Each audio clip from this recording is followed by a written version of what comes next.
When they ask me why I stayed, I tell them that I had lost too much of myself to love. I didn't have any left to gamble with.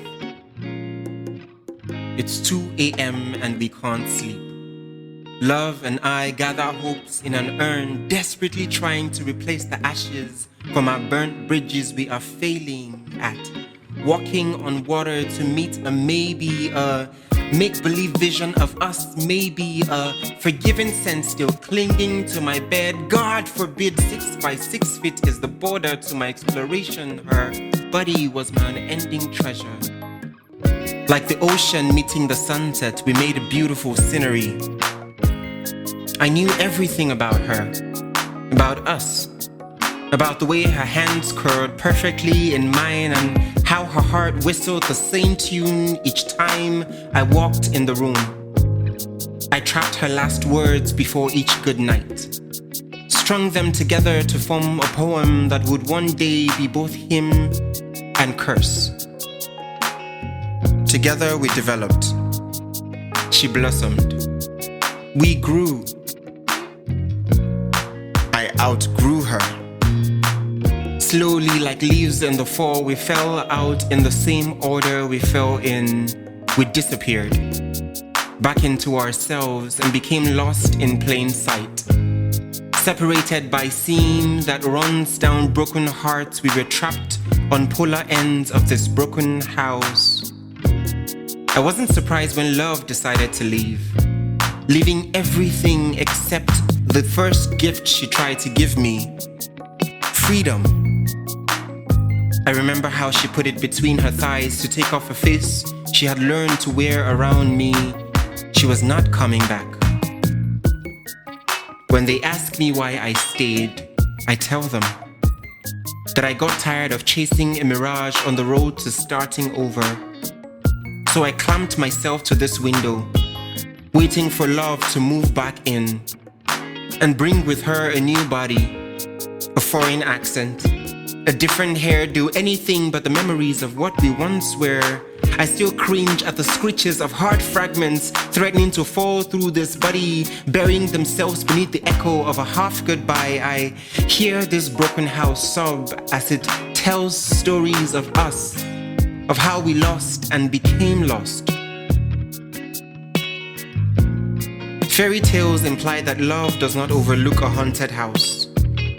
What they do not do is give an expiration to the suffering. They do not teach us how to turn off heartbreak like a light switch, how to make new memories from the songs we hear on the radio. How do I untangle this poem back to distant words, make them few and far between, erase every last word before that gentle good night, and spit this stanza out to nothingness? I cannot hold this heavy cloud over my head, helpless as the rain takes the memory of our good days beyond the reef. I do not float any longer. I lost a lifeboat when I gambled away the sails that guided me to her.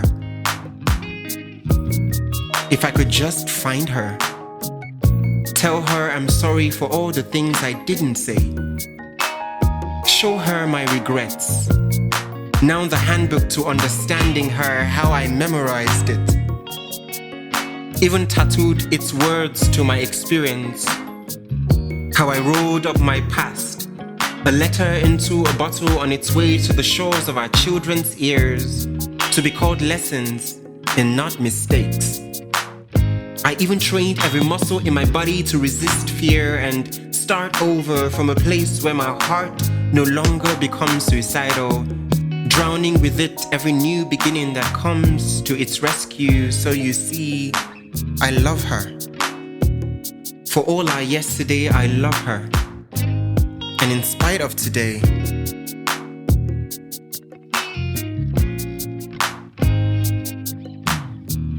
but when love returned, I could hardly recognize her.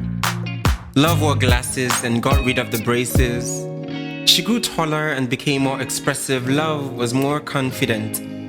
She didn't believe in fairy tales, was not in need of rescuing. She had become both damsel and dragon slayer, was more patient than envy.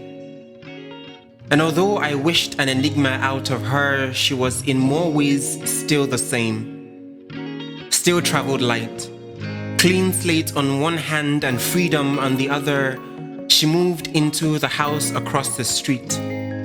I noticed she was carefully remodeled to cover up the holes, for every time I carved her into selfish desires, she was not coming back to me. It's 2 a.m. and I can't sleep.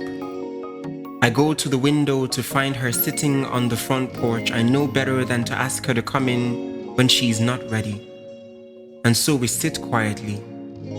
This time we do not reminisce on burnt bridges. This time we put resentment and expectations to rest and learn that in time, we just might find each other again. When they ask me why I stayed, I tell them that I lived close to love and I'm only realizing how much I learned just by watching from this window.